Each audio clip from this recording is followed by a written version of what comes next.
Okay, well, here it is. Here's the back of my machine.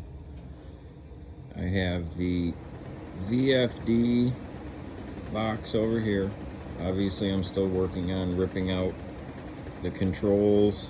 All this extra wiring is from them when it was a manual machine. So I put the unistrut across the back and put the two boxes. This is my Acorn control box. Here's the Acorn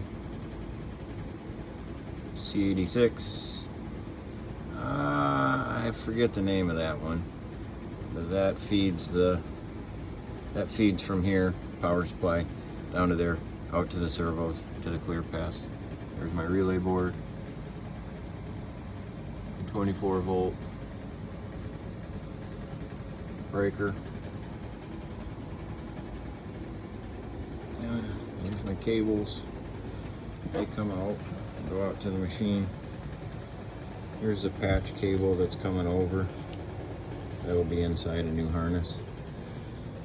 And there's the VFD. Like I said, I'm literally right now pulling all this out. I'm gonna wire it differently, get rid of most of it.